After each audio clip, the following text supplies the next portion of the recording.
Hi everybody, so my name is Ellery.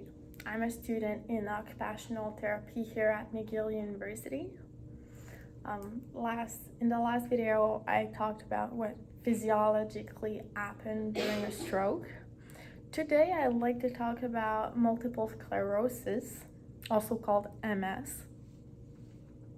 Before we go deeper, I would just like to precise that even though I'm really proud of being a McGill student and I'm wearing the logo, the name, the physical and occupational therapy faculty has not backproofed the content you're about to see. It's solely mine. So I'm the one responsible for it. I did my best. So, multiple sclerosis, what is it? We often hear of it, but we don't always know what it is. It is a condition, an autoimmune condition that affects the nervous system. So here, if we look at the anatomy of a neuron, you have many parts, okay? 3 big parts. You have the dendrite that receive information from another neuron. You have the cell body, of course. Then you have the axon where the information travel. So let's say I burn myself on the finger. The information has to travel from my finger to my spine. So the axon might be real long. So the axon, and then the synaptic terminal, it's like an extension of the axon, which gives information to the next neuron. Multiple sclerosis will come and attack the bundle you see here around the axon. Those are made up of myelin. Myelin is like a protective cover that allows for the information to travel faster in the neuron.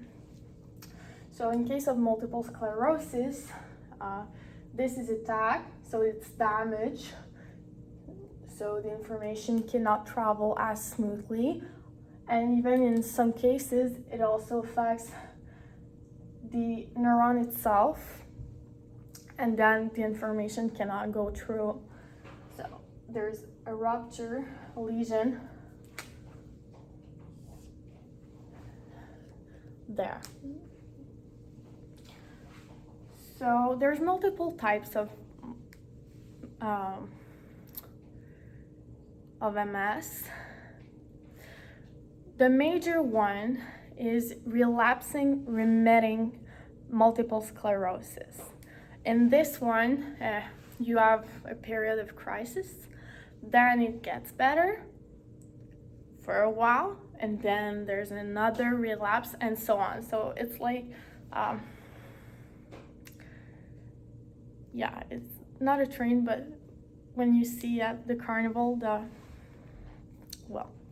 so there's also the secondary progressive MS. In this one, it's when the relapsing remitting MS gets so far that now you're having constant symptoms. So then it's called secondary progressive MS because it progresses nonstop. So the RRMS, relapsing remitting, is found in about 90% of the cases. For 10%, we have what we call primary progressive MS. So in this one, you will have symptoms from the start and it will get worse. You can have acute phases where it's like a relapse, but still you will get symptoms as you go on. So the cause are not well known. It's an autoimmune disease, so it's our own immune system that attacks itself. What we know is that women are 3 times more likely to have MS than men. And usually, patients are diagnosed between the age of 20 and 50 years old. For symptoms, of course, it's a neurological disease, so you may have tingling in the extremities, weakness, vision problem, cognitive impairment, so you might be slow in your thinking, you might have mood changes. One of the big one is extreme fatigue, okay? And it even can go to a point where you have bladder function problem. You cannot hold yourself like a normal person. So treatments. Since it's not a disease that's really well known, treatments are still to be developed. In an acute phase, when you have a relapse, we can treat the inflammation with steroids. So you reduce inflammation, so you reduce a bit of the damage, collateral damage. Still, it doesn't stop the disease. There are disease modifying therapies which will help prevent relapse, but it won't stop them altogether. So this is a disease that's to be studied further through. It is not well known, but here you go. You have information that we know up to today. I hope you enjoyed. I hope it helped, and see you next time.